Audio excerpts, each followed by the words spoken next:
시작할게요. 우리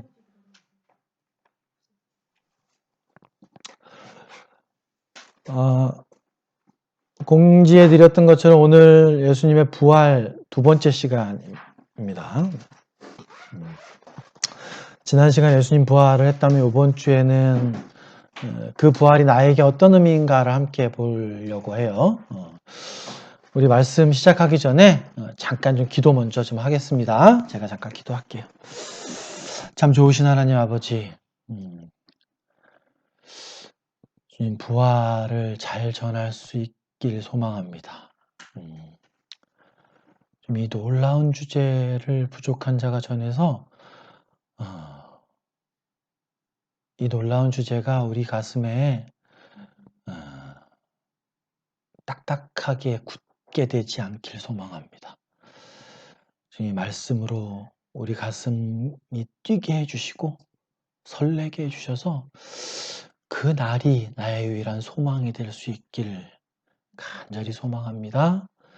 주님 이 시간 성령의 충만함으로 임재하셔서 주님께서 이루고자 하시는 바를 말씀을 통해 이루시길 소망합니다. 감사드리며 예수님 이름으로 기도드렸습니다.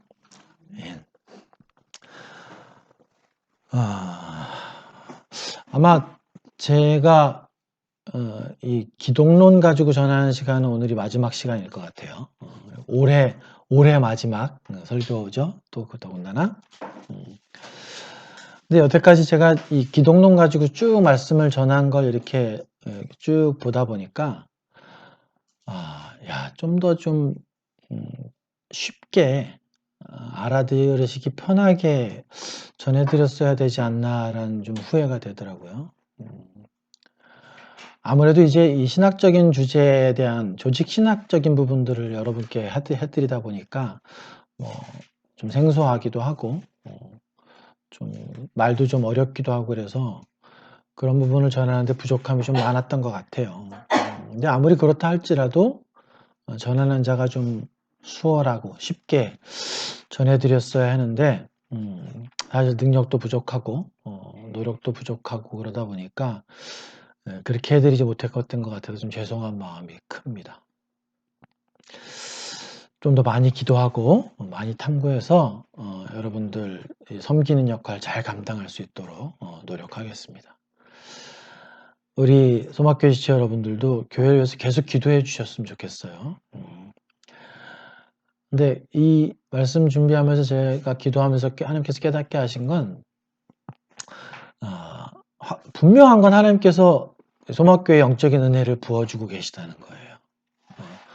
외형이나 크기나 성도 수나 이런 것과 별개로 분명히 교회의 은혜를 부어주고 계시다는 걸 제가 깨닫게 되더라고요. 그건 뭐냐 하면 교회에게 주시는 가장 값진 선물이 뭘까요? 성도 수가 많아지는 거? 그건 아니죠. 교회에게 주신 가장 값진 은혜는 교회 구성원들의 영적인 성장이에요. 영적인 성장입니다. 근데 한 분 한 분 놓고 기도하면서 되게 감사함이 요즘 커져요. 분명히 교회의 지체들의 영적인 성장을 하나님께서 이끌어가고 계시다. 이런 깨달음을 주시더라고요. 그래서 되게 감사함이 큰 시간들이었습니다. 분명히 주님께서 우리 소막교회 은혜를 부어주고 계시다. 이렇게 확신할 수 있었습니다. 계속해서 교회를 위해서 기도해 주시기 바랍니다. 오늘 나에게 부활은 이란 주제로 여러분께 공지를 해드렸었는데 지난주에 말씀드렸던 것처럼 예수님의 부활하심에 대해서 우리가 세 가지를 말씀드렸었는데 그것과 그럼 나하고 밀접한 연관관계를 좀 생각해 보셔야 되잖아요. 오전 시간에 제가 부활과 관련된 예수님의 부활과 관련된 세 가지 주제, 세 가지 말씀을 이렇게 드리면서 약간 고개가 좀 갸우뚱해지는 그런 좀 이해하기 좀 어려운 그런 부분들도 좀 있었는데 오후 시간에 나눔을 통해서 하나님께서 굉장히 많은 부분을 채워주셨었어요. 그죠? 부탁드리고 싶은 거는 오전 예배만으로는 좀 많이 부족해요. 그런 생각도 들더라고요. 아무리 훌륭한 목회자가 그 교회를 인도한다고 해도 성도들이 영적으로 그렇게 쭉쭉 성장하기는 어렵거든요. 하물며 제가 전하는 거에 오죽하겠습니까? 필요한 건 오후 시간에 같이 좀 나누는 시간이 필요해요. 내가 어떻게 깨달았는지, 내가 잘못 깨달은 건 없는지, 저 형제가 어떻게 깨달았는지, 저 자매는 저렇게 깨달았구나. 이런 것들을 서로 나누면서 궁금한 것도 해결하고 또 같이 이야기하면서 충분히 그런 부분들이 보완되고 교제 가운데 하나님께서 역사하시는 게 굉장히 크거든요. 그래서 가능하시다면 오후에 같이 나눔을 꼭 참여하시는 것이 나의 영적인 성장에 큰 도움이다. 이렇게 좀 보셨으면 좋겠습니다. 예수님 부활하신 의미 3가지. 오늘 제가 간단하게 좀 나누려고 그랬는데 그건 좀 생략할게요. 다 기억하시는지 모르겠는데 기억 잘 안 나시죠? 예수님 부활하신 3가지 의미를 말씀드렸었는데 그 오후 시간에 제가 칠판에 이렇게 해서 설명드렸던 건 기억나세요? 그거 기억 안 나세요? 예수님이 죽었다가 부활하신 것이 말하는 첫째 의미가 뭐냐? 죄의 대가가 죽음이라 그랬잖아요. 사망이라 그랬잖아요. 근데 예수님께서 십자가에서 행하신 일의 가장 큰 의미는 모든 죄를 대속하시는 거라 그랬어요. 그러면 예수님이 모든 죄를 대속하셨기 때문에 죄의 대가인 사망 아래에 계신다는 것은 죄가 여전히 있다라는 거잖아요. 그렇기 때문에 죄를 다 대속하셨기 때문에 사망 아래에 있을 수 없었다. 그래서 부활하신 것이다. 이게 첫 번째 의미라고 말씀드렸었어요. 그래서 칠판에 설명드리면서 이제 사망하셨고 죄가 다 대속되셨기 때문에 사망에서 부활하신 것이다. 이 말씀을 드렸어요. 근데 오늘 나에게 부활의 첫 번째 의미도 이것과 완전히 거의 똑같은 이야기입니다. 그래서 이걸 잠깐 설명을 좀 드린 거고요. 둘째 의미는 하나님께서 우리에게 가장 좋은 육체의 몸을 주시고자 함이었다.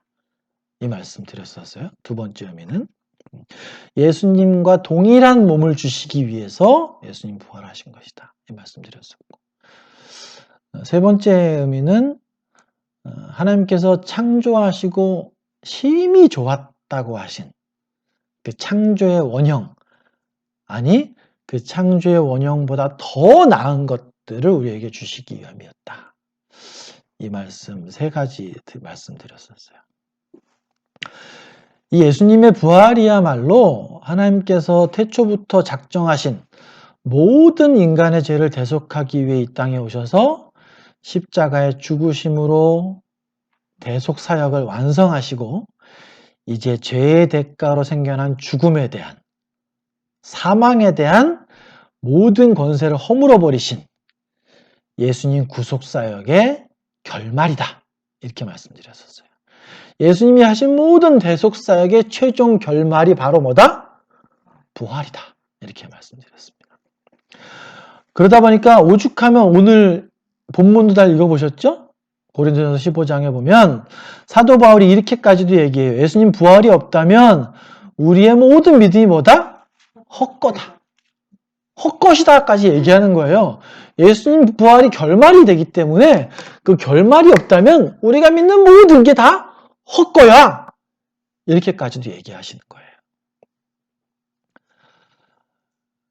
사도 바울이 이렇게까지 얘기할 수 있는 건 예수님의 부활이 그분이 하신 사역의 종말, 결말, 결론점이 되기 때문입니다. 그러다 보니까 제자들은 어디를 가든지 2가지를 선포했어요. 첫 번째가 예수님의 십자가의 죽으심을 선포했습니다. 그리고 두 번째, 부활을 선포했어요. 사도행전 4장 33절에도 보면 사도들이 큰 권능으로 주 예수의 부활을 증언하니 무리가 큰 은혜를 받더라. 이렇게 말씀하시고 있어요. 부활을 증언했다라고 말씀하고 있고 또 같은 사도행전 17장 18절에도 바울이 예수님의 부활을 전하더라. 이렇게 말씀하고 있잖아요. 그런 의미에서 본다면 우리가 전하는 복음이 좀 반쪽짜리가 아닌가 이런 생각이 들더라고요. 우리가 부활을 제대로 증거하지 못하는 이유가 뭘까? 아마도 잘 모르기 때문이 아닐까? 이런 생각을 해보게 돼요.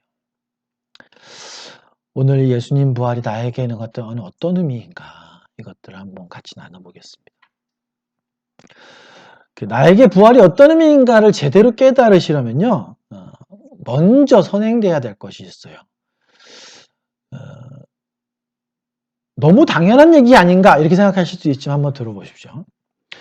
예수 그리스도 안에 있는 자가 반드시 부활한다는 이 진리를 확실하게 믿으셔야 돼요. 너무 당연한 얘기죠. 이건 당연한 거 아니야? 그러나 한번 이 문장을 한번 되새겨 보십시오. 마음속에서. 예수 그리스도 안에 있는 자는 반드시 부활한다. 이 문장을 한번 머릿속에 새겨 보십시오.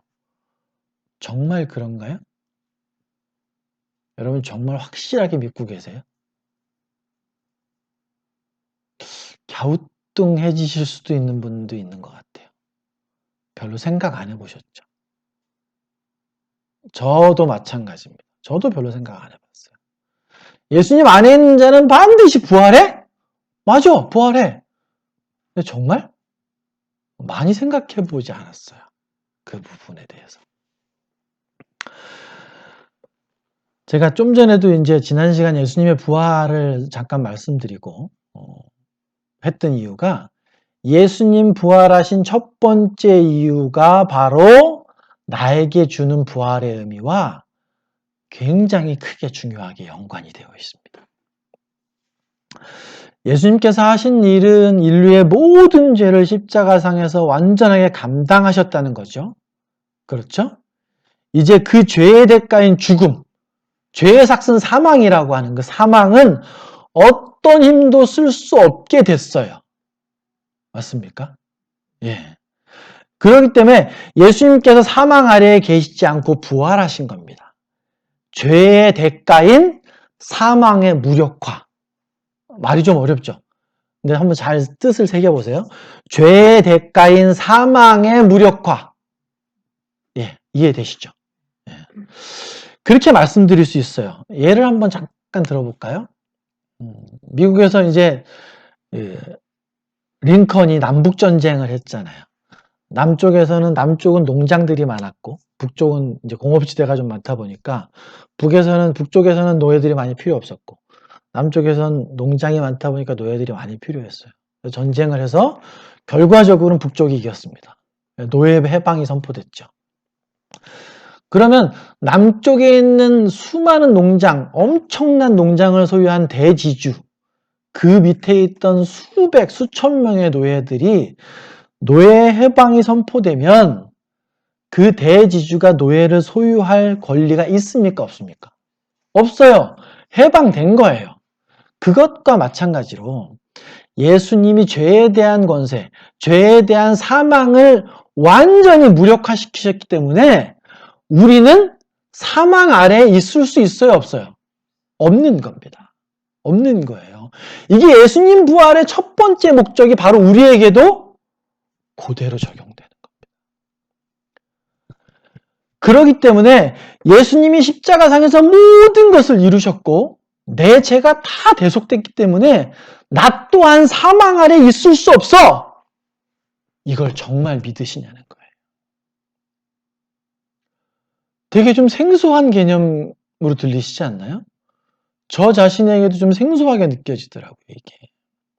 왜냐면 우리가 부활에 대해서 너무 많이 배우지 못했고 생각을 많이 못 해봤기 때문인 것 같아요. 그래서 오늘 본문 사도 바울은 그렇게 말해요. 고린도서 15장 55절부터 보시면 한번 찾아보시겠어요? 55절부터 57절까지 한번 우리 읽어볼게요. 이게 굉장히 장엄한 선포입니다. 이런 인식하에 사도 바울은 정말 목이 터져라 외쳤을 거예요, 이 말을. 같이 한번 읽어보겠습니다. 시작. 사망아, 너의 승리가 어디 있느냐? 사망아, 네가 쏘는 것이 어디 있느냐? 사망이 쏘는 것은 죄요, 죄의 권능은 율법이라. 우리 주 예수 그리스도로 말미암아 우리에게 승리를 주시는 하나님께 감사한다. 사도 바울의 이 고백이 느껴지시나요? 사도 바울이 이 고백을 외칠 때 얼마나 벅찼을지, 얼마나 감사했을지 느껴지시나요? 예수님의 이 부활이 나에게도 의미가 있으시려면요, 내가 이 사실을 명확하게 인식하셔야만 해요. 모든 인간인 반드시 죽죠? 죄의 대가로 죽을 수밖에 없어요. 여러분, 그건 한 사람도 의심하지 않아요. 여러분들도 다 의심하지 않죠? 젊었을 땐 잘 인식 못하긴 하지만 나이가 점점 들어갈수록 그 죽음에 대한 고민과 생각들이 점점 많아져요. 근데 그 명제를 누구도 거부하지 않습니다. 그러나 예수 그리스도 안에 있는 사람이 과연 나는 그분과 함께 사망의 모든 권세, 사망의 모든 권세가 무력화됐기 때문에 난 반드시 부활할 거야. 이렇게 확실하게 믿으시나요? 생소해요. 이 개념은 생소해요. 너무 이상하지 않으신가요? 죽는 건 그렇게 명확하게 생각하면서 내가 살아날 거라고 생각한, 나는 부활할 거라는 생각은 머리는 알겠는데 굉장히 생소합니다. 우리가 잘 인식하지 못하기 때문에. 그래서 이 부활이 나에게 의미가 있으려면 예수님의 부활의 첫 번째 명제가 명확하게 나에게 깨달아지고 체험되어져야 됩니다. 예수님께서 죄에서 완전히 해방되셨기 때문에 죽음 아래에 계실 수 없었던 것처럼, 그분께서 부활하셔서 잠자는 자들의 첫 열매가 되셨던 것처럼 저와 여러분도 분명하게 부활하게 될 거야. 이것을 명확하게 인식하셨으면 좋겠습니다. 여러분께 한번 여쭤볼게요. 여러분, 예수님께서 십자가에서 죽으실 때 그 자리에 함께 못 박히셨습니까? 함께 죽으셨습니까? 네. 그분의 죽으심으로 인해서 나에게 있던 모든 죄는 아주 작은 것까지도 완전하고 영원히 사라졌다는 이 사실을 믿으세요? 믿으시죠? 그러면 그 사실을 믿고 있는 여러분 또한 이제 죄가 전혀 없기 때문에 분명하게 부활할 거라는 걸 확실하게 믿으십니까? 근데 대답이 점점 약해지잖아요. 이 부활의 실제성, 말을 좀 어렵다고 생각하지 마시고, 어려운 거 전혀 아닙니다. 부활의 실제성에 대해서 좀 생각해보면 되게 멀게 느껴져요. 때로는 나와는 관련 없는 일 아닌가? 이렇게까지도 생각이 들 정도라는 거예요. 마치 매일매일 하루하루 허물어져가는 이 육신을 입고 사는 삶이 다인 것처럼, 화장대 앞에 앉아서 얼굴에 주름이 한 개 이렇게 발견되면 마음이 상하고 불편하지 않으신가요? 몇 년 전에 셀카 찍은 사진을 이렇게 보다가 오늘 찍은 셀카랑 이렇게 쭉 넘기면서 보면 얼굴이 점점 허물어져 가는 게 보여요. 그런 마음이 무너지시나요? 앉았다 일어날 때 무릎 관절에서 막 우두둑 소리가 나고, 물건 들 때 허리에 힘이 안 들어가는 걸 느껴지면 낙심되고 그러시나요? 제가 이 나에게 부활은 이란 주제를 묵상할 때 가장 먼저 떠오르는 생각이 바로 이런 생각이에요. 왜 정말 예수님 사역이, 이 부활이 예수님 사역의 결말인데 그 결말인 부활에 대해서 나는 이렇게 좀 나와 좀 동떨어진 것처럼 생각을 하고 살고 있을까? 이런 생각을 하면서 깨닫게 된 것이, 내가 정말 그분처럼 부활할 거라는 생각을 머리로는 알고 있는데 잘 체감하지 못하고 사는구나. 그 말은 달리 표현하면 믿지 못하는구나, 그거를. 이 생각이 들었습니다.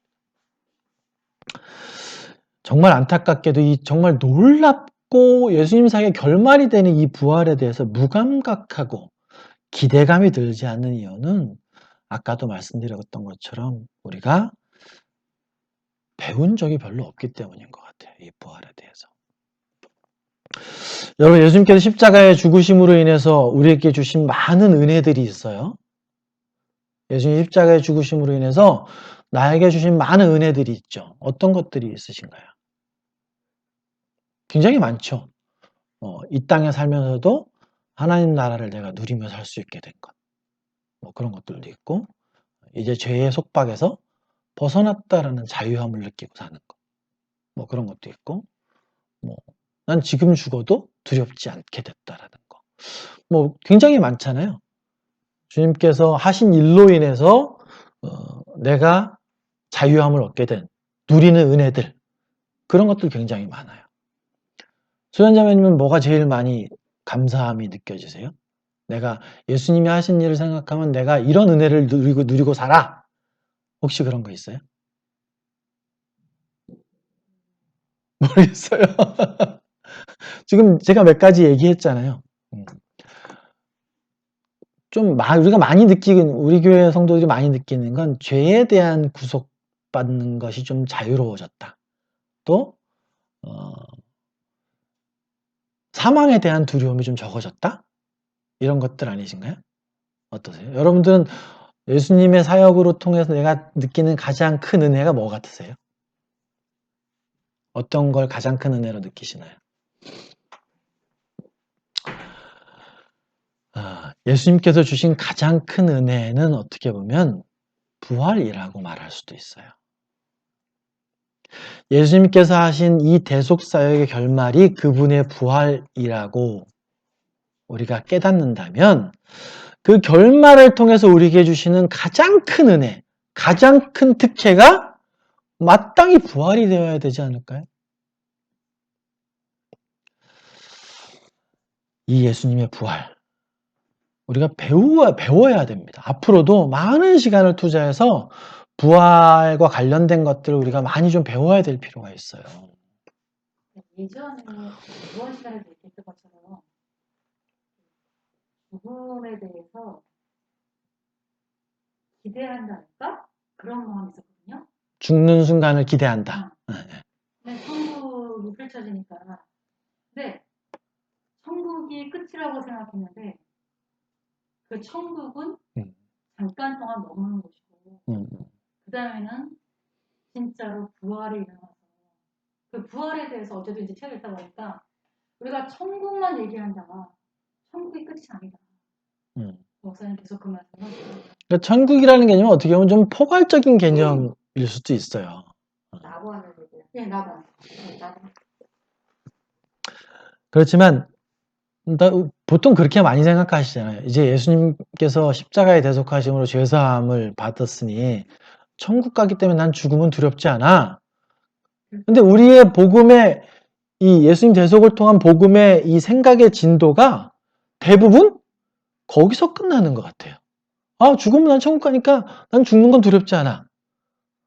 거기서 대부분 끝나지 않으신가요? 그 생각이 들더라고요. 아니죠. 우리에게 주신 예수님 대속사역은 그 정도 수준은 아니에요. 성경은 우리에게 부활을 말씀하시고 있고 믿는 자가 누릴 소망의 근거, 인내의 근거가 우리의 부활이라고 아주 많은 곳에서 말씀하시고 있습니다.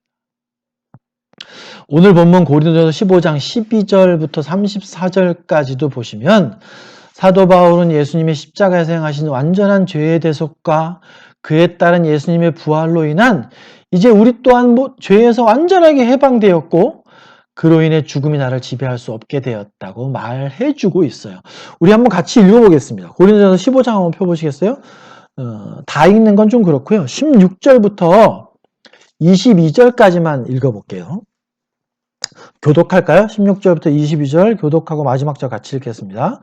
16절 읽겠습니다. 만일 죽은 자가 다시 살아나는 일이 없으면 그리스도도 다시 살아나신 일이 없었을 터이요. 그리스도께서 다시 살아나신 일이 없으면 너희의 믿음도 헛되고 너희가 여전히 죄 가운데 있을 것이요. 이게 중요해요. 이 부분이 중요합니다. 주님께서 다시 살아나신 일이 없다면 우리가 어디 가운데 있다고요? 이 말이 뭘 뜻합니까? 주님께서 살아나셨기 때문에 우리 이제 죄 가운데 있지 않다는 의미죠. 그러니까 주님이 살아나시지 못했다면 우리가 여전히 죄 가운데 남아있다는 거예요. 이게 부활의 의미죠. 또한 그리스도 안에서 잠자는 자도 망하였으리니 19절 읽어주십시오. 그리스도 안에서 우리가 바라는 것이 다만 이 세상의 삶뿐이며 모든 사람 가운데 우리가 더 불쌍한 자유이라. 그러나 이제 그리스도께서 죽은 자 가운데서 다시 살아나사 잠자는 자들의 첫 열매가 되셨도다. 사망이 한 사람으로 말미암았으니 죽은 자의 부활도 한 사람으로 말미암았다. 같이 읽습니다. 아담 안에서 모든 사람이 죽은 것 같이 그리스도 안에서 모든 사람이 삶을 얻으리라. 예. 우리가 지은 모든 죄가 예수님의 십자가에 대속하심으로 완전하게 사함을 받으셨다고 믿으시죠? 예, 아멘. 그 죄사함의 진리, 그 십자가의 진리를 정말 한 점 의심 없이 믿으십니까? 예, 믿으시죠. 당연히 믿으시죠. 그래야 구원받은 자일 거 아닙니까? 이걸 믿으면 구원받은 자라고 성경이 말씀하시잖아요. 그렇다면 그 죄사함의 결과로 인해서 이제 죽음이라는 것은 나에게 아무 영향도 끼칠 수 없게 됐고 나는 반드시 예수님과 같은 영의 몸을 입고 부활할 것이다. 이것이 엄청난 복음의 핵심이 되는 거잖아요. 결말이 되는 것이지 않습니까? 근데 이 왜 결말에 별 큰 의미를 두지 않고 사시나요? 이상하잖아요. 너무 이상하잖아요. 구원받았다라는 건 아는데 구원받은 걸 통해서 주시는 큰 은혜, 결말에 대해선 별 생각을 안 하고 산다는 거예요. 이건 너무 이상한 겁니다. 조금 전에 영의 몸이 부활이라고 얘기하셨는데 예. 영육이 육이 부활하는 조금 있다가 나올 겁니다. 그때 설명을 다시 드릴게요. 여러분, 제자들이 이 부활의 소망이 얼마나 큰 것인지를 그들은 계속해서 외치고 다녔어요. 계속해서 외치고 다녔습니다. 근데 왜 우리는 그들처럼 못 외치고 살고 있습니까? 이건 너무 이상한 거예요. 너무 이상한 겁니다.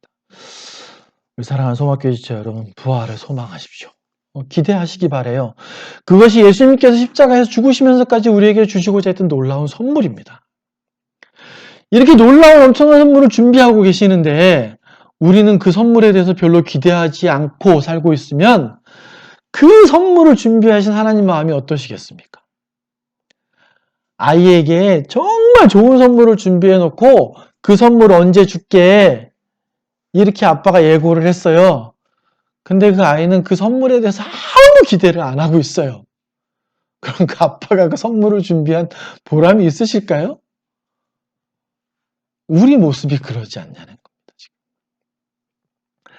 이제 그렇게 말씀하시는 분도 있죠. 나 뭐 그런 육체의 부활 별로 관심 없어. 하늘에서 하나님과 함께 있는 것만으로 좋게. 이렇게 생각하시는 분들도 있어요. 과연 그럴까요? 그건 어디까지나 내 생각입니다. 내 생각이에요.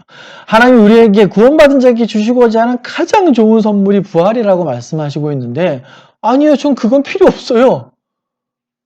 어떻게 그렇게 말할 수 있습니까? 그건 내 생각입니다. 내 교만함이에요. 그건.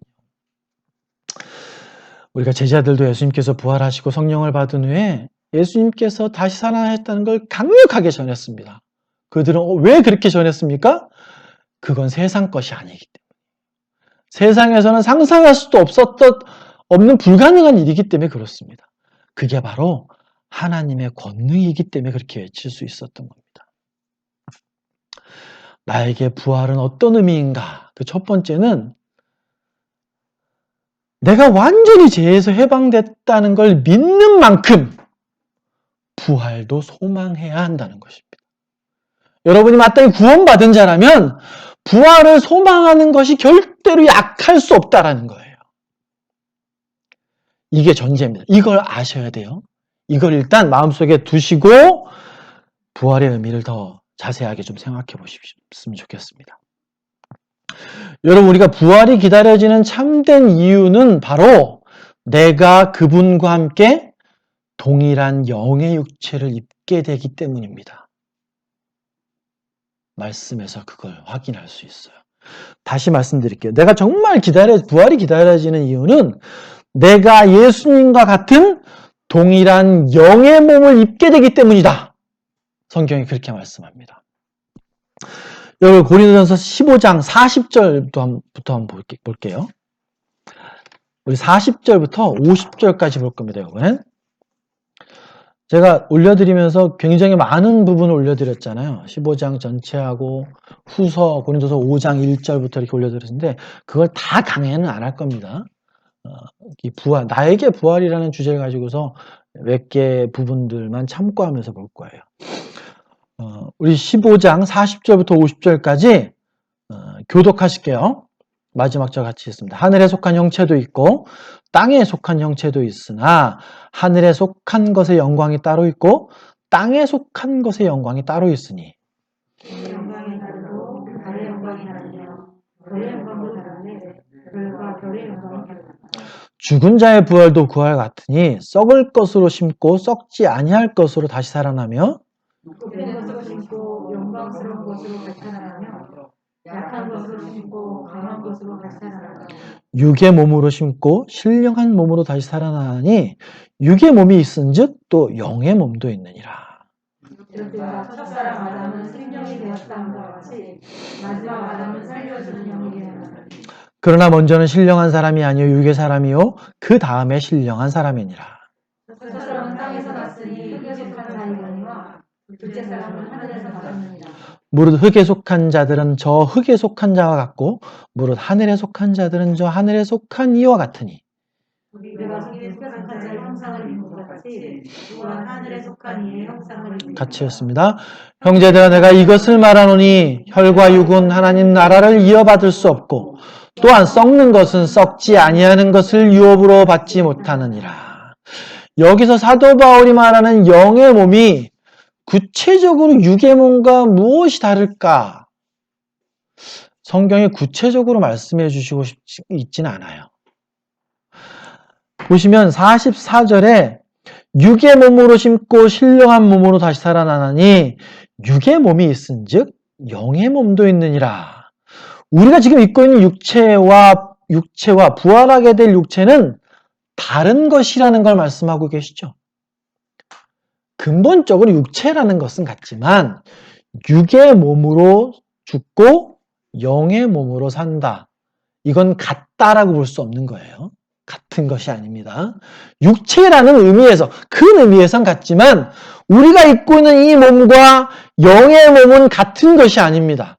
근데 예수님이 나중에 다시 제자들 앞에 나타나셨을 때 네, 여기 옆구리에 창이랑 못자국은 그대로 맞습니다. 있었잖아요. 예, 한번 알아볼게요. 예. 네.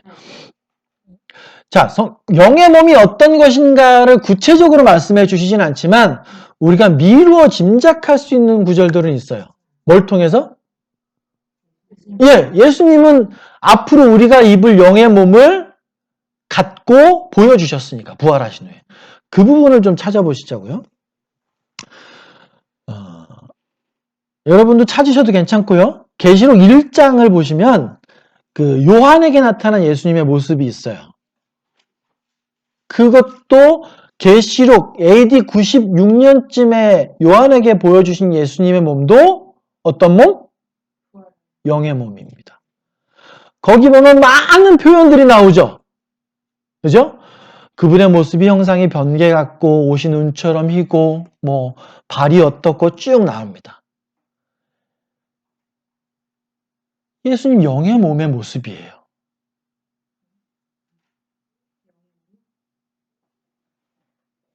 아닌 것 같으세요? 왜 아닌 것 같으십니까? 예수님이 이때 영으로 그냥 이렇게 보이신 건가요? 예수님이 부활하신 영의 몸을 입고 계셨잖아요. 요한에게 나타날 땐 그 몸이 아닌 걸로 나타나셨을까요?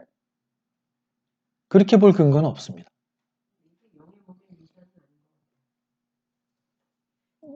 뭐 다르게 이해하실 수도 있겠지만 예수님이 부활하신 영의 몸을 입고 요한에게 나타난 건 맞습니다. 예. 자, 다른 것도 한번 또 볼게요. 누가복음 20장 36절에 보면 예수님께서 사두개인들이 부활이 없다라고 말하면서 예수님을 시험할 때 예수님께서 하시는 말씀이 나와요. 20장 36절 한번 보십시오.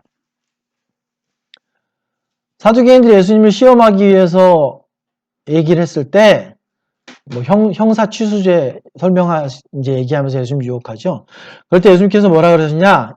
그 말씀을 봤을 때는 부활한 영의 몸은 장가나 시집을 가는 것 같진 않아요. 육체적인 관계를 하는 것 같진 않습니다. 그죠? 그러나 그들에겐 죽음이 없지요. 천사와 같습니다. 그러나 하나님의 자녀라고 직접 예수님께서 설명해 주고 계세요. 지금 우리는 성경에 있는 영의 몸의 특징에 대해서 지금 찾아보고 있습니다. 다른 데 한번 볼게요. 마가복음 16장 12절 한번 펴보십시오. 이 장면은 엠마오로 가고 있던 두 제자에게 부활하신 예수님이 나타나셨을 때의 모습이에요. 근데 모습이 좀 바뀌실 수 있는 것 같아요. 장면으로 봤을 때. 마가복음 16장 12절에 그 후에 그들 중 두 사람이 걸어 시골로 갈 때 예수님께서 어떤 모양이래요? 다른 모양으로 그들에게 나타나셨다라고 말씀하고 있습니다.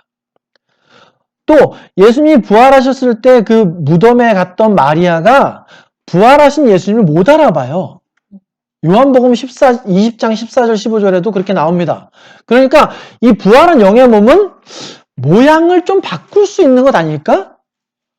이런 추측이 가능하죠? 이 구절을 통해서. 자, 다른 거 찾지 마시고요. 지금 같이 볼게요. 누가복음 24장 30절 한번 펴보십시오. 이제 이 부분은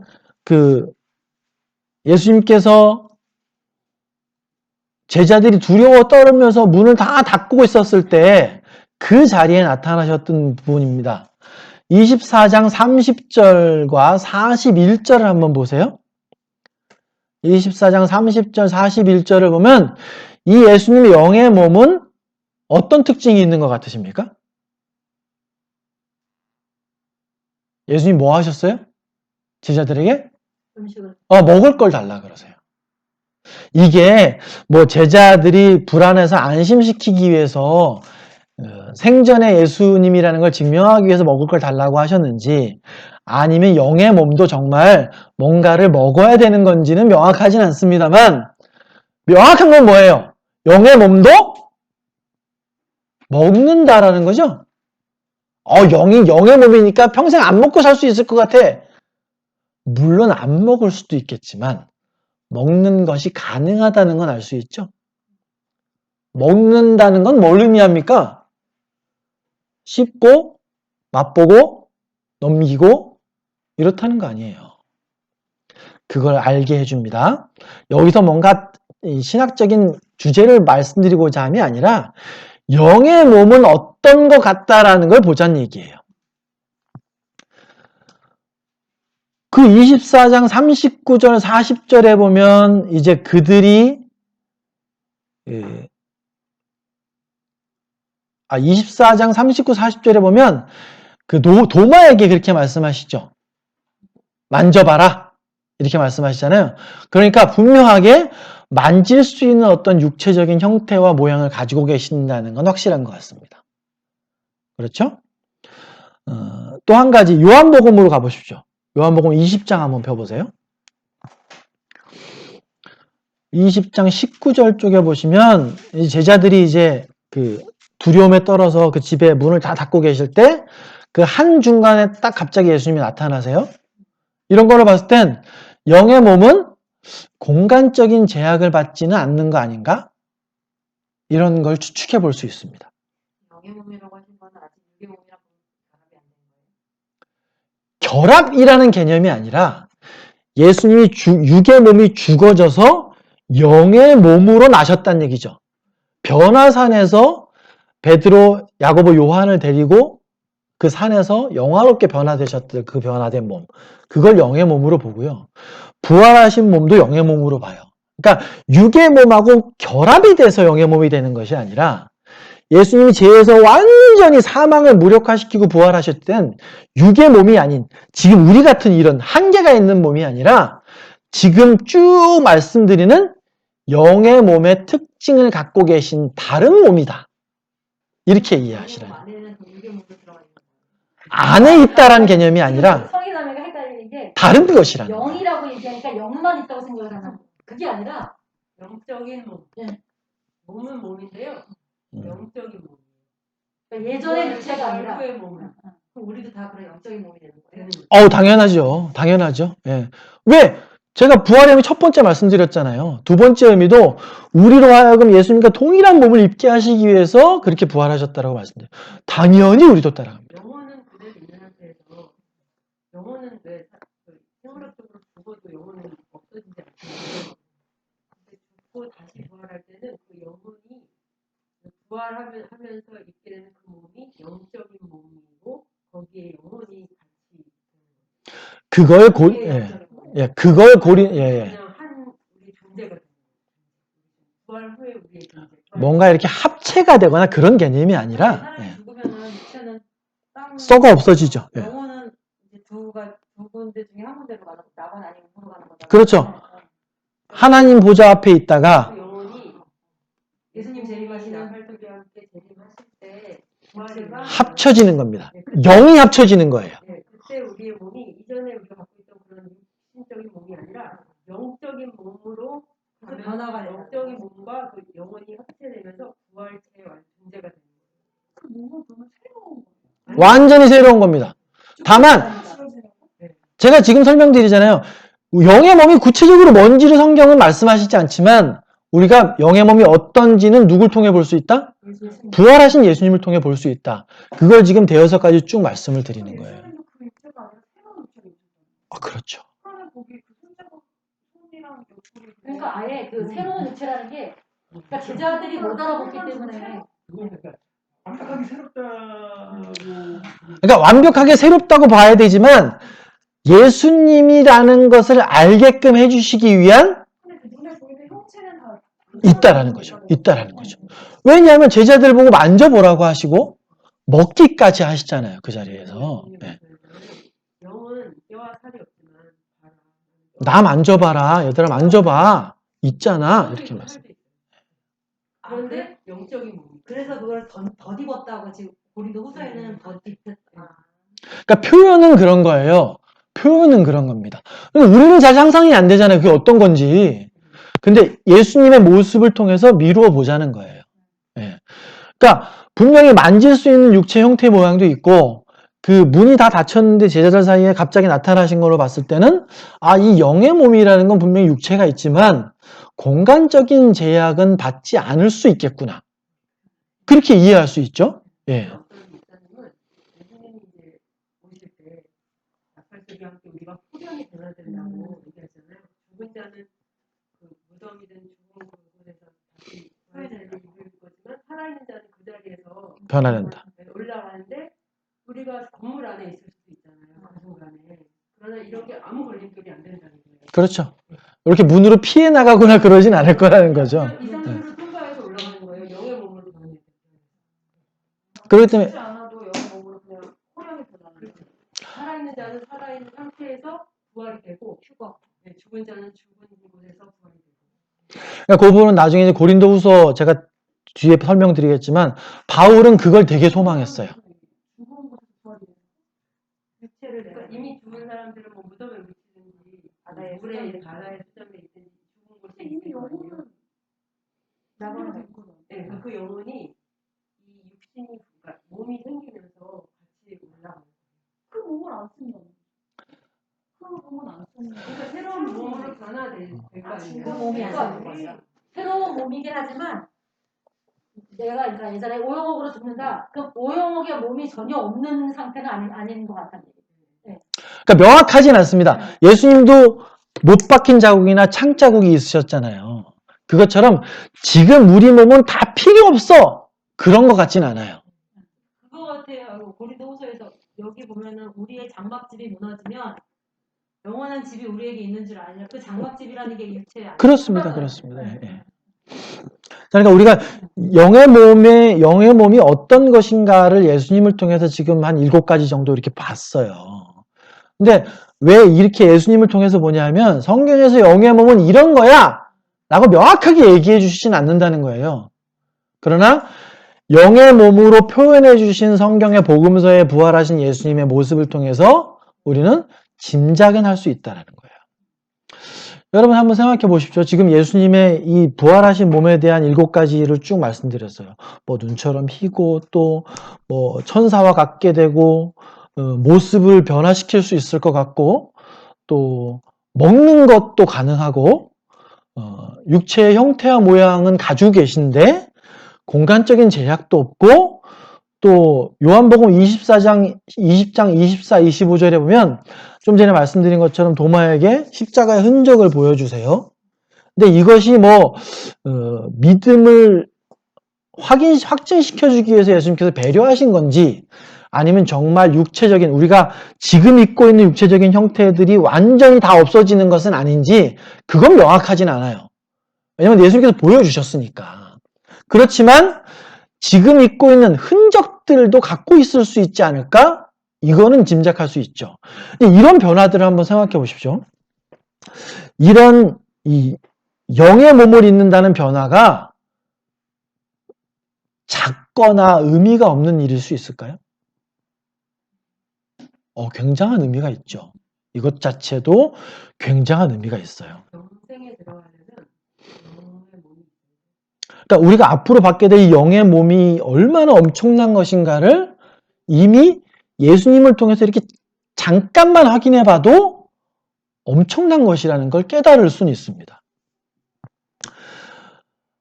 우리 사랑하는 소목회 지체 여러분, 여러분 예수님과 같은 이런 영의 몸을 입는다는 것이 기대가 되시나요? 정말 기대되십니까? 굉장히 설레는 순간일 거예요. 근데 여태까지 이 부활 어떻게 바뀌었을까? 어떻게 바뀌었을까? 제가 여태까지 근데 예전에는 기왕이면 예쁜 몸으로. 근데 예전에 이거를 누군가한테 얘기를 이렇게 못해줬던 것 같아요. 무슨 허무했나 봐 말도 안 되는. 그렇죠. 네. 그렇게 해서 야 너는 이상한 걸 믿는구나 막 이렇게 얘기할까봐. 우리 주 안에도 이런 사람들 있었대잖아요. 이 부활에 대해서는 진짜 십자가의 복음은 한 90%, 한 95% 십자가의 복음만 얘기하는데 이 부활에 대해서는 잘 안 돼요. 제가 지금부터 영의 몸에 대한 의미를 2가지로 좀 짧게 한번 나눠서 생각을 해볼게요. 제가 이 부활에 대해서 소망하면서 묵상을 할 때 마음속에서 정말 그 기대감이 막 솟아오르는 게 느껴지는 거예요. 너무 기다려지는 거예요. 이 영의 몸의 2가지 형태, 2가지 특징을 한번 생각을 해보시자고요. 여러분들 예전에 그 나이 드신 어른들 보면 식사를 하실 때 이렇게 막 먹다 흘리죠. 먹다가 막 떨어져 있고 물도 막 이렇게 흘리면서 드시고 또 밥 먹고 나면 방바닥에 이렇게 막 밥풀도 떨어져 있고 반찬도 떨어지고 막 그래요. 전 젊었을 때 그걸 보면서 야 저렇게 음식을 흘리면서 드실까 이런 걸 생각을 좀 했었거든요. 근데 제가 나이가 이제 50이 되다 보니까 흘리십니까? 흘린 걸 모르겠어요. 이게 모르겠어요. 나이가 들어가면 왜 저렇게 그러니까 나는 어머니 보면서 일찍 생각했던 것 같아요. 어머니 보면서 근데 어느 날 우리 또래 모임을 딱 갔는데 나보다 2살 많은 언니가 아니 지금 흘린다?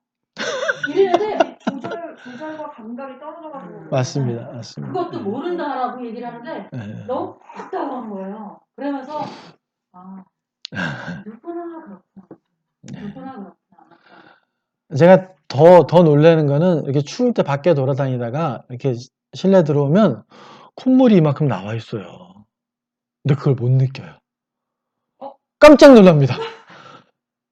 깜짝 놀래요. 이 느낌이 없는 거예요. 그래서 야 이게 육신의 장막집이 허물어지고 있구나. 이걸 느끼게 돼요. 그 사람 이름 뭐였더라? 뭐 이런 건 뭐 말도 못하고요. 아주 비일비재하게 일어나고. 저는 아직까지는 그렇진 않습니다만 초저녁잠이 점점 많아지죠. 나이 드시면 새벽잠이 없어지고 모 자매님은 벌써 시작된 것 같고 저는 아직까진 그렇진 않습니다. 우리 수연자매는 들으면서 무슨 누구 얘기하는 거야? 이제 이런 생각이 들긴 하시겠지만 성장님도 그래요? 네. 젊은 분들은 잘 못 느끼실 거예요. 근데 뭐 걱정하지 마십시오. 곧 다가옵니다. 곧 다가오실 거예요.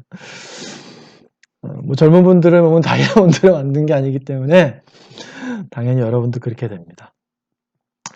사도 바울이 말한 이 육의 몸은 계속해서 낡아져요. 세상 사람들은 이런 걸 느낄 때 어떤 마음이 들까요? 세상 사람들은 너무 싫겠죠. 좌절하겠죠. 슬퍼지겠죠. 수술에서 허물어지는 걸막 밑에다가 두금 세우고 이래가지고 계속 올리려고 그러잖아요. 우리 파란 집에 계셨던 여자분도 계속 리프팅 시술하시고 막 그렇게 하셨지 않습니까?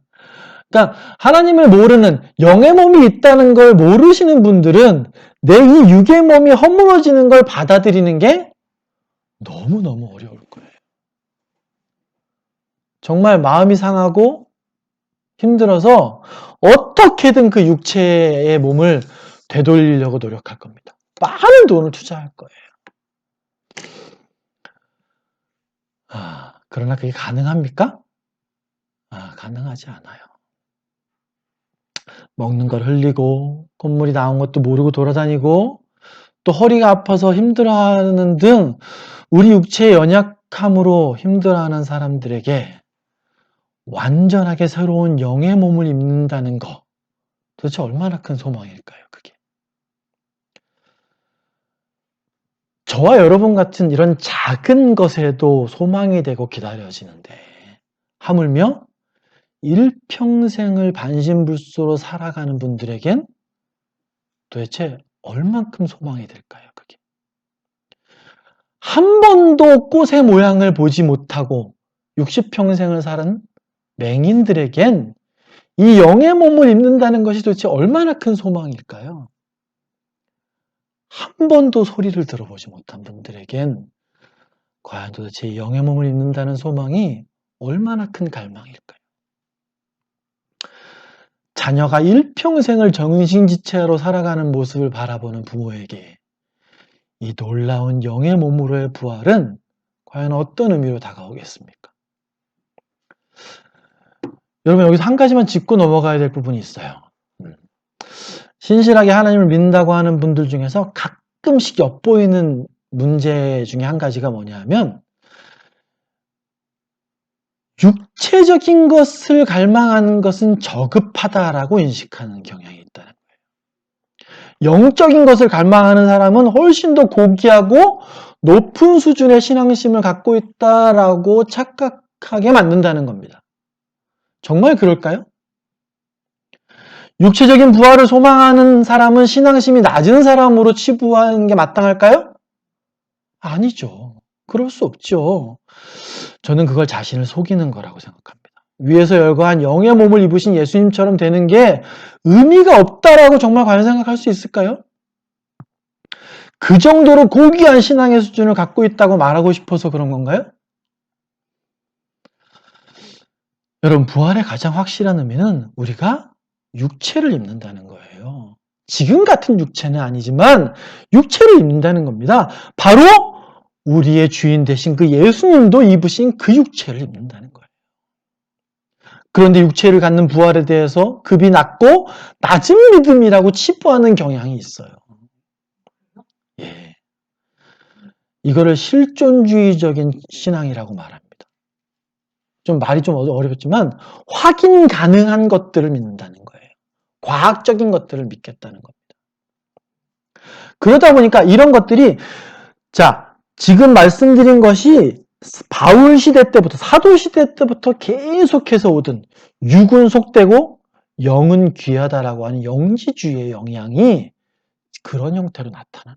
그렇다 보니까 부활을 설교하는 많은 분들이 뭘 강조하냐면 부활의 정신을 받아야 된다. 부활의 정신을 우리가 믿어야 한다라는 식으로 설교를 해요. 뭔 얘기냐 하면 우리가 이 어렵게 사는 이 삶 속에서 우리는 부활할 거기 때문에 이 삶을 이겨내야 돼요. 이론적인 선언적인 형태로 선포합니다. 부활에 대해서.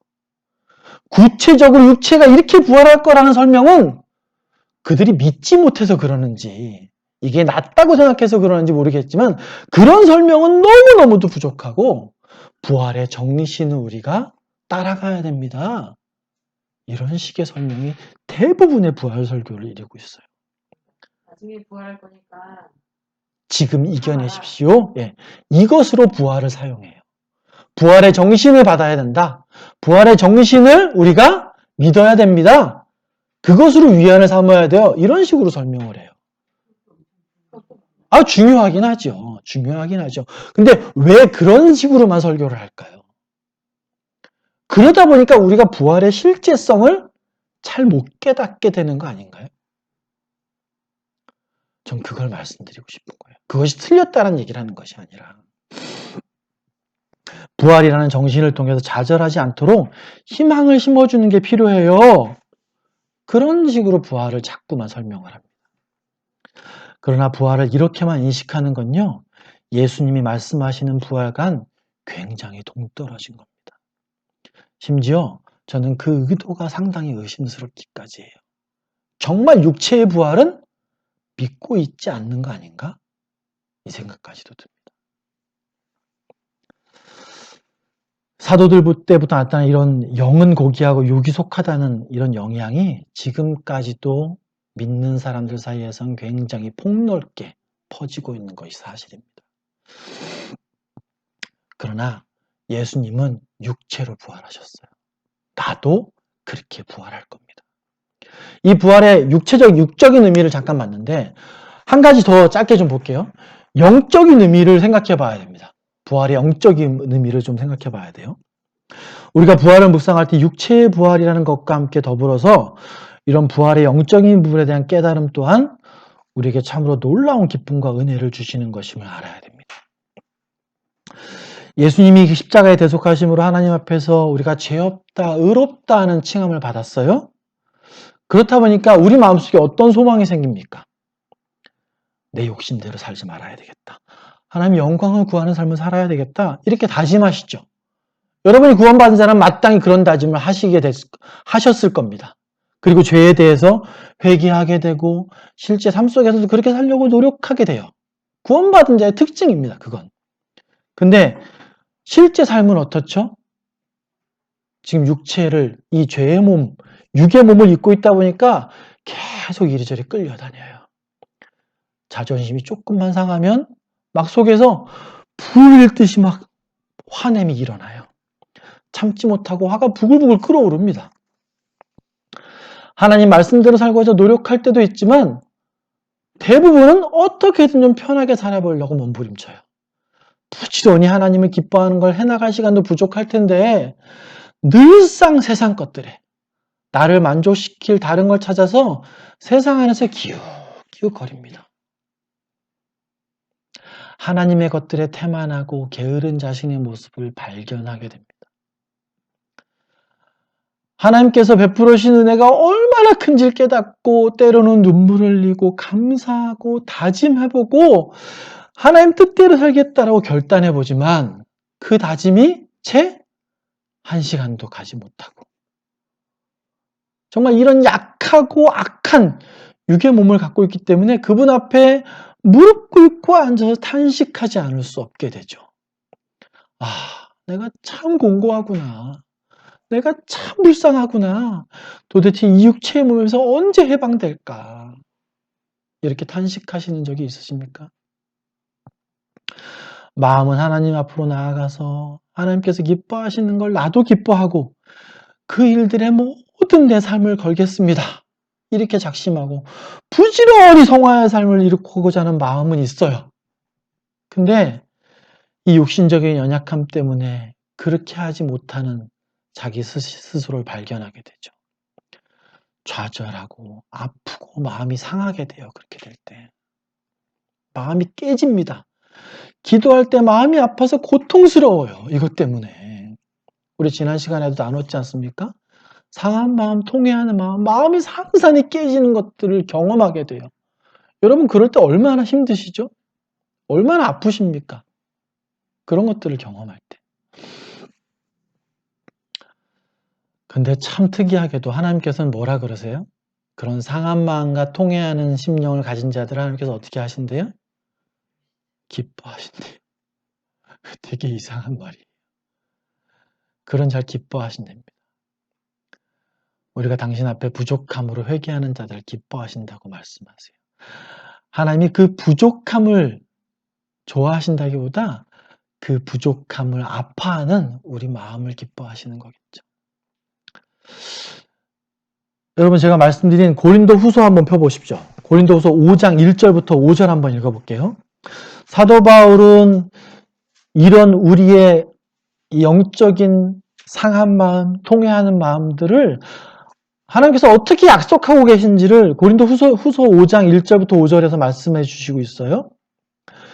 제가 읽을 테니까 여러분 눈으로 따라와 주십시오. 만일 땅에 있는 우리의 장막집이 무너지면 하나님께서 지으신 집, 곧 손으로 지은 것이 아니요 하늘에 있는 영원한 집이 우리에게 있는 줄 아느니라. 참으로 우리가 여기에서 탄식하며 하늘로부터 오는 우리 처소로 덧입기를 간절히 사모하노라. 이렇게 입음은 우리가 벗은 자들로 발견되지 않으려 함이라. 참으로 이 장막에 있는 우리가 짐진 것 같이 탄식하는 것은 벗고자 함이 아니요 오히려 덧입고자 함이니 죽을 것이 생명에 삼킨 바 되게 하려 함이라. 곧 이것을 우리에게 이루게 하시고 보증으로 성령을 우리에게 주시니는 하나님이시니라. 이렇게 말씀합니다. 굉장히 놀라운 구절이에요. 1절에서 우리에게 주시는 하나님께서 지으신 집, 즉 영의 몸이 있다고 사도 바울은 확신하고 있죠? 2절에서 사도 바울은 예수님과 같은 그 놀라운 영의 몸을 입기를 간절히 소망하고 있다고 말하고 있습니다. 또 4절에서 지금 있는 이 짐처럼 느껴지는 약하고 악한 이 육의 몸이 즉시로 새로운 영의 몸을 입게 되었으면 좋겠다. 내가 그걸 바란다. 이렇게 고백하고 있습니다. 여러분 이 말씀은요. 사도 바울이 지금 간절히 바라는 건 죽음을 경험하지 않고 주님께서 속히 바로 지금 재림하셔서 내가 바로 변화된 몸을 얻게 됐으면 좋겠다. 내가 즉시로 지금 영의 몸으로 변화되길 바란다라는 소망을 표현하고 있는 거예요. 4절이. 참으로 이 장막에 있는 우리가 짐진 것까지 탄식하는 것은 벗고자 함이 아니요 내가 죽고 싶다라는 것이 아니라 오히려 지금 영의 몸을 덧입길 바란다. 이 얘기를 하는 거예요. 그래서 사도 바울은 고린도전서 15장 51절부터 54절에 이렇게 말하죠. 보라 내가 너희에게 비밀을 말하노니 우리가 다 잠잘 것이 아니요 마지막 나팔의 순식간에 호련히 다 변화되리니 나팔 소리가 나매 죽은 자들이 썩지 아니할 것으로 다시 살아나고 우리도 변화되리라. 이걸 지금 고린도서 5장 4절에 바란다라고 설명하고 있는 거예요. 이 썩을 것이 썩지 아니함을 입고 이 죽을 것이 죽지 아니함을 입을 때 사망을 삼키고 이기려고 기록된 말씀이 이루어지리라. 죄의 대가인 사망의 무력화, 이걸 말씀하고 있습니다. 우리 사랑하는 소막교회 지체 여러분, 바울의 이 소망이 여러분의 소망이 되시길 바랍니다. 그날이 기다려지는 마음이 정말 소풍을 앞두고 밤잠을 설치는 아이들처럼 내일 새 집으로 이사하기 위해서 기쁜 마음으로 설레며 기다리는 사람의 마음처럼 그날이 정말로 설레고 기대가 되셨으면 좋겠습니다. 침을 흘리고 음식물을 떨어뜨리고 허리가 아파서 빌빌대고 또는 하나님 앞에 제대로 살고 싶은데 연약하고 힘들고 게을러서 그 뜻대로 행동이 따라가지 못할 때 마음이 찢어지고 상하고 아파지던 그런 몸이 아니라 그분과 함께 영화로운 몸으로 변화된다는 거 여러분 상상만 해도 너무나도 설레고 기쁘죠. 너무 기다려지는 순간 아닙니까?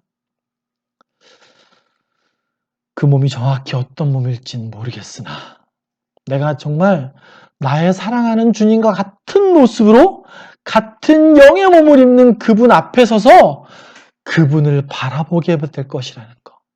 그래서 이제는 나의 연약함과 부족함으로 가슴을 찢고 아파하는 일이 영원히 없을 거라는 거. 여러분, 그 사실이 얼마나 설레고 소망되는지 아십니까? 아, 정말 나같이 악하고 부족한 자가 그분과 같은 모습으로 부활한다니? 이게 어디 상상 속에서나 가능한 일이었습니까? 사도 바울은 그렇다 보니까 이렇게 고백해요. 그러므로 우리가 낙심하지 아니하노니 우리의 겉사람은 낡아지나 우리의 속사람은 날로 새로워지도다. 이렇게 고백합니다. 여러분, 말씀을 정리하겠습니다.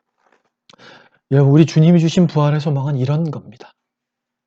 주님께서 우리에게 주신 부활의 소망은 이 세상에서 아무리 힘들고 어려울지라도 그런 것들을 충분히 이겨낼 만한 소망의 근거, 인내의 근거가 되는 것입니다. 내가 완전히 죄에서 해방되었다는 것을 믿는 만큼 우리는 부활을 소망하게 됩니다. 우리에게 부활은 현실이에요. 나에게 반드시 일어날 일임을 깨닫고 기대하면서 기도하셨으면 좋겠습니다. 나의 모습이 바로 내가 사랑하는 그 주님과 동일한 영의 몸을 입게 된다는 이 감당치 어려운 축복을 한번 묵상해 보셨으면 좋겠어요. 여러분, 이 영의 몸으로의 부활을 묵상할수록 깨닫게 되는 놀라운 사실이 한 가지 있습니다. 내가 영의 몸을 입게 된다는 걸 묵상할수록 제가 새롭게 깨달아진 것이 뭐냐면요. 내 눈가에 생기는 주름이 속상하지 않게 되더라고요. 좀 이상하죠? 밥 먹다가 흘리는 밥알이 처량하게 느껴지지 않더라고요. 콧물이 흐르고 있어도 별로 그 모습이 추하게 느껴지지 않더라는 거예요. 왜 그럴까요, 여러분? 왜 그런 모습들, 육의 모습이 낡아지는 것도 별로 마음을 불편하게 만들지 않을까요? 지금의 이 낡아지는 내 모습은 새로운 영의 몸을 받기 위한 준비 단계이기 때문에 그래요. 이제 점점 주님과 닮은 영의 모습으로 변화되어지 갈 날이 더 가까워지고 있다는 신호기 때문에 그렇습니다. 기대감이 커지기 때문에 그래요. 지금 입고 있는 이 육체는 죄의 육신이고 영의 몸이 아닌 육신의 몸이기 때문에 이 육체가 변화되어 가는 것이 별로 안타깝지 않아요. 지금 입고 있는 이 모습도 인정하고 받아들일 수 있게 됩니다. 더 좋은 거, 더 놀라운 몸, 주님과 같은 동일한 영의 몸을 입을 것을 기대하는 마음이 커지기 때문에 그렇습니다. 여러분, 부활을 소망하면 소망하게 될수록 이 땅에서의 삶은 지루하고 소홀해질까요? 그것도 아닙니다. 부활의 순간을 기대하면 기대할수록 우리 주님 만날 준비를 하게 돼요. 우리 주님 명령하신 것들에 더욱더 매진하는 삶을 살겠다라고 작정하게 되는 겁니다. 고린도후서 5장 9절 10절에 보면 그렇게 말씀하시죠. 그런즉 우리는 몸으로 있든지 떠나 있든지 주를 기쁘시게 하는 자가 되기를 힘쓰노라. 이렇게 말씀하시잖아요. 이는 우리가 다 반드시 그리스도의 심판대 앞에 나타나게 되어 각각 선악간에 그 몸으로 행한 것을 따라 받으려 함이라. 받으려 함이라. 그 날을 준비하며 영의 몸을 받을 날을 준비하며 더 이 땅에서의 삶에 열심을 내게 되어 있습니다. 여러분, 그 부활의 복된 몸을 받을 준비를 하시기 바랍니다. 더 영광스러운 것을 받을 준비를 위해서 이 땅에서의 삶에 결코 소홀하지 않게 준비하는 삶을 사시는 여러분이 되시길 소망합니다. 여러분, 제가 사실은 여기서 한 걸음 더 들어가야 되는 걸 준비했어요. 근데 그거는 오후 시간에 좀 해야 될 것 같습니다. 왜냐하면 여러분, 부활에는요, 더 좋은 부활이 있다고 성경이 말씀하세요. 이 말씀이 되게 놀라워요. 히브리서 말씀에요. 다 똑같은 부활이 아니라 더 좋은 부활이 있다고 말씀하세요. 아까 읽으신 고린도전서 15장에 뭐라 그럽니까? 해와 달의 영광이 다르고 다 별과 별의 영광이 다르다 그렇죠? 영광들이 다 다르다고 말씀하세요.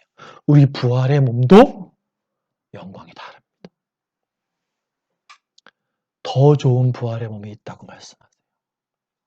이거 오후 시간에 같이 한번 나눠볼게요. 여러분 부활이 소망이 되십니까? 여러분 오늘 말씀 들으시면서 아 부활이 그렇구나. 내가 부활해서 너무 무감각하게 살았구나. 내가 앞으로 부활의 소망을 갖고 살아야 되겠구나. 이런 바람이 좀 생기셨으면 어떤지 모르시겠어요. 우리 시간 기도하겠습니다. 기도하겠습니다. 우리에게 예수님과 동일한 영의 몸을 주시는 그 주님을 찬양합니다. 부활로부터 영원토록 당신의 자녀들과 동일한 영광된 육체로 함께 살을 맞대며 사랑의 입맞춤을 하며 나를 꼭 안아주시고 기뻐하시는 나와 함께 영원히 거하실 그분을 찬양합니다. 죄의 삭시 죽음이고 그 죽음 아래에 있는 자들은 사망의 권세에서 절대로 벗어날 수 없지만 예수 그리스도 그분으로 인해 이제는 내 죄가 완전하게 사해져서 죄의 대가로 인해 사망이 나를 잡아둘 수 없기 때문에 영원한 영의 몸으로 부활하게 될 그 사실을 완전하게 믿으며 감사드립니다. 또한 살아있는 동안에 주님께서 오신다면 이 죽을 몸이 생명의 몸을 덧입게 될 것을 기대합니다. 그러나 주님이 오시는 순간이 늦어진다면 이 육신의 장막, 나를 힘들게 하던, 나를 아프게 하던, 상하게 하던 이 육신의 장막을 헐헐 벗어던지고 주님 오실 때까지 기쁨으로 기다리며 내가 사랑하는 당신과 동일한 영광의 몸을 입게 될 그날을 손꼽아 기다립니다. 그러기 위해서 이 땅에서 육신의 몸을 입고 사는 동안에 제가 부지런히 주님의 일을 감당하며 살겠습니다.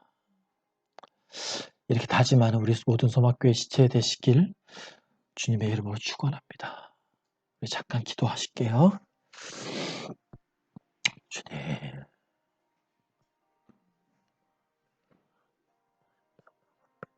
그날을 소망합니다.